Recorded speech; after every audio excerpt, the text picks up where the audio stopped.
আসসালামু আলাইকুম। আমি নাজমুল হাসান, গেম স্টুডিও বাংলা থেকে।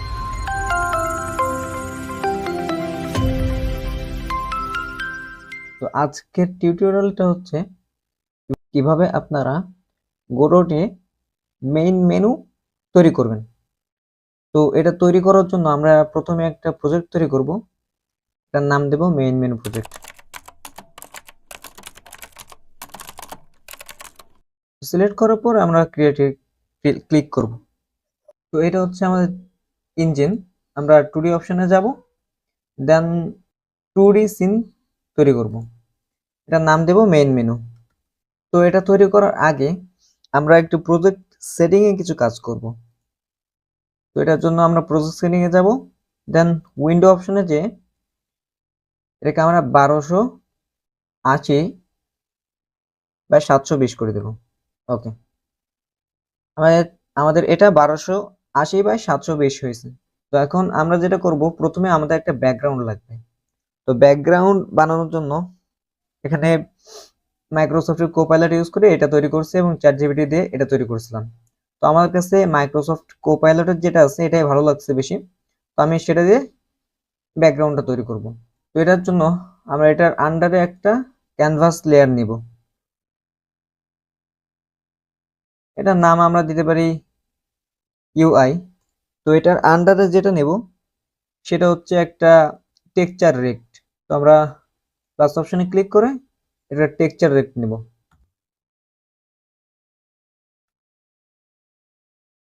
তো নেওয়ার পর আমরা এটাকে ফুল স্ক্রিন করে দিব।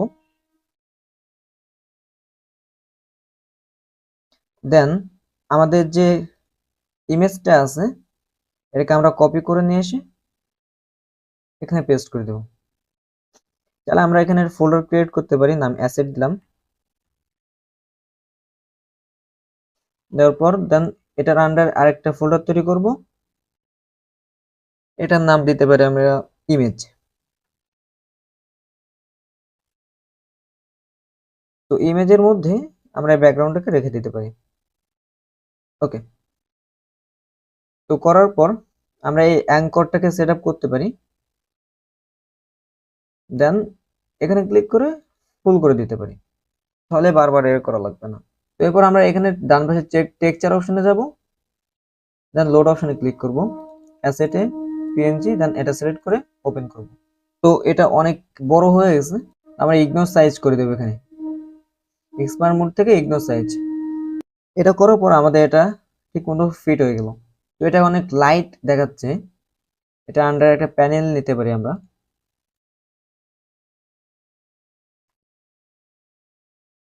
প্যানেলের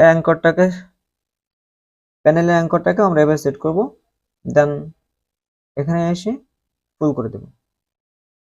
তো আমাদের টেক্সচারের যে রেজুলেশন সেটাও ঠিক আছে, দেন হালকা ব্ল্যাক হয়ে গেছে। তো এখন যেটা করব সেটা হচ্ছে আমরা ইউআই এর আন্ডারে একটা কন্ট্রোল নোড নিব। এই কন্ট্রোল নোডের কাজটা হচ্ছে যত রকম ইউআই জিনিস আছে, যেমন আমি দেখাই, এটা হচ্ছে কন্ট্রোল সেকশন। এখানে কন্টেইনার আছে, বক্স কন্টেইনার আছে, এইচ বক্স কন্টেইনার আছে। তো এটা হচ্ছে হরাইজন্টাল বক্স কন্টেইনার, অর্থাৎ এটার ভেতরে কোনো কম্পোনেন্ট রাখলে সেটা একটার পর একটা পাশাপাশি বসে, অর্থাৎ লেফট থেকে রাইটে। আর আরেকটা হচ্ছে ভি বক্স কন্টেইনার। তো এটার কাজ হচ্ছে ওপর থেকে নিচে বসে। তো আমাদের এটাই লাগবে। আর বাকি যত সব কম্পোনেন্ট আছে, যেমন button, grid container, margin container, সবগুলো হচ্ছে এই কন্ট্রোল নোডের আন্ডারে। আমরা কন্ট্রোল নোড সিলেক্ট করে ক্রিয়েট অপশনে ক্লিক করব। আমাদের একটা নেওয়া হয়েছে, ডিলিট করে দিই। তো এটার আন্ডারে আমরা অ্যাঙ্করটাকে সিলেক্ট করে নেব ফার্স্টে, দেন এখানে এসে ফুল সিলেক্ট করে দেবো। ওকে, এই কন্ট্রোল নোডের আন্ডারে আমরা কিছু বাটন নিব। ওকে, তো সিলেক্ট থাকা অবস্থায় আমরা প্লাস অপশনে ক্লিক করলাম, এখন দিলাম বাটন। বাটন নেওয়ার পর আমরা যদি এখানে কিছু একটা লিখি, দেখেন এটা বাটন চলে আসছে। এটা হচ্ছে আমাদের বাটন। ওকে, তো স্বাভাবিকত বাটন এমন হয় না, আমরা এটাকে আরো স্টাইল দেবো। ঠিক আছে, তো তার আগে যেটা বললাম, আমাদের একটা ভি বক্স কন্টেইনার লাগবে। আমরা কন্ট্রোল নোড সিলেক্ট করে প্লাস অপশনে যে VBox কন্টেইনার নিব, নেওয়ার পরে বাটনটাকে ধরে এটা আন্ডারে দিয়ে দেবো। আমাদের এত বড় বাটন লাগবে না, আমরা জাস্ট অল্প এতটুকু হইলে হবে। ওকে, তো এটা নাম চেঞ্জ করে দিই প্লে। তো আমরা আগে এই একটার কাজ করব, তারপর আমরা জাস্ট এখানে বাটনটাকে ডুপ্লিকেট করলে সবকিছু ওকে হয়ে যাবে। ওকে,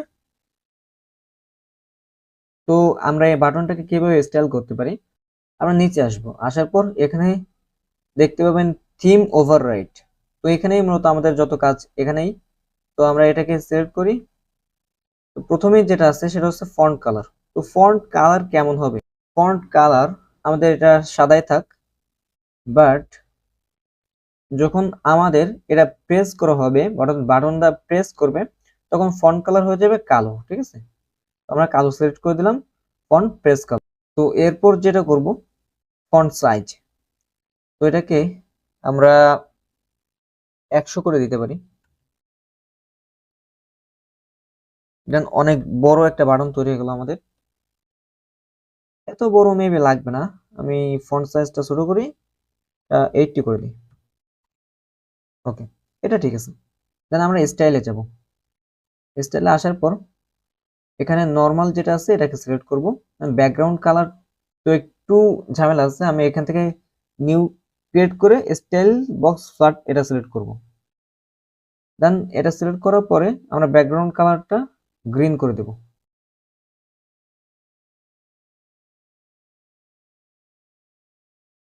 তো আমাদের আশা করি এটা ঠিক আছে।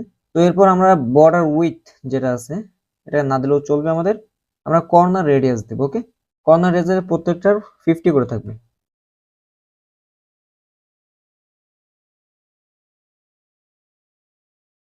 এখন 50 করার পর বাটনটা গোল হয়ে গেছে, তো সাধারণ একটা বাটনের মতোই লাগতেছে।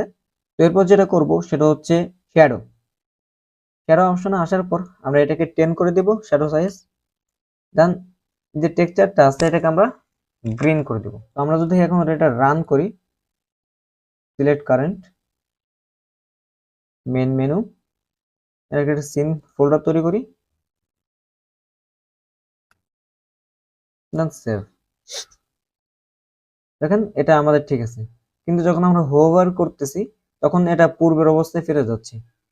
তো এরকম হইলে আপনি বলেন খুব একটা ভালো দেখাবে? অবশ্যই না। তো আমাদের এখন যেটা করতে হবে, এটা সিলেক্ট করব, দেন এই যে স্টাইল বক্সটা আছে এটাকে কপি করব, কপি করে এটাতে পেস্ট করব।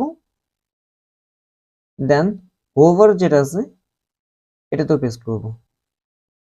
দেন এবার যদি আমরা রান করি, আমাদের এটা ঠিক আছে। ওকে, কিন্তু আমাদের আরেকটু কাস্টমাইজ করা প্রয়োজন, সেটা হচ্ছে ফোকাস। এই ফোকাস যেটা আছে এটা খুবই ইম্পর্টেন্ট, কারণ আমি যদি দেখাই, গেমটা রান করার পর যখন আমরা এটা প্রেস করব, এখানে একটা সাদা দাগ রয়েছে। এখানে এই সাদা দাগটা সরানোর জন্য যেটা করা উচিত সেটা হচ্ছে এখান থেকে আমরা জাস্ট স্টাইল বক্স ইমপিটি সিলেক্ট করব। এবার যদি আমরা এটা রান করি, এখানে ক্লিক করার পর এটা নাই। তো আমরা ওখানে প্রেস কালারটা দিয়েছিলাম ব্ল্যাক, এজন্য প্রেস করার পর এটা ব্ল্যাক আসতেছে। আমি ওটাকে চেঞ্জ করে দিতে পারি।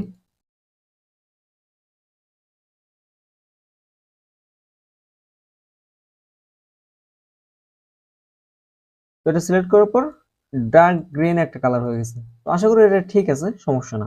তো এখন যেটা করব সেটা হচ্ছে এই প্লে বাটনটাকে আমরা ডুপ্লিকেট করব।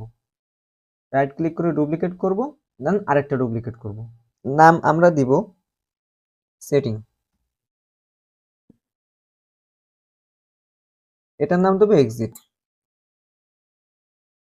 তো আমরা এটা টেক্সটটাকেও পরিবর্তন করব, এক্সিট, আর এটা টেক্সট দেবো সেটিং। তো প্লে যেটা আছে এটা টেক্সটটাকে আমরা স্বাভাবিক করে দিই। এখন একটা জিনিস লক্ষ্য করেন, সেটা হচ্ছে তিনটা বাটন একদম পরপর হয়ে গেছে, তাই না? এটা খুব একটা ভালো দেখাচ্ছে না। তো আমরা এটাকে সেপারেট করে দেব। সেপারেট করার জন্য ভি বক্স সিলেক্ট করব, এখানে আমরা থিম ওভাররাইট আসবো, আসার পর কন্টেন্ট এটাতে সিলেক্ট করার পর দেখেন সেপারেট একটা অপশন আসছে, এটা সিলেক্ট করে আমরা এটাকে 10 অথবা 20 করে দিতে পারি। 10 করে দিলে হবে না, এটাকে 20 করতে হবে। তো আমাদের 3টা বাটন ঠিক মতো হয়ে গেল।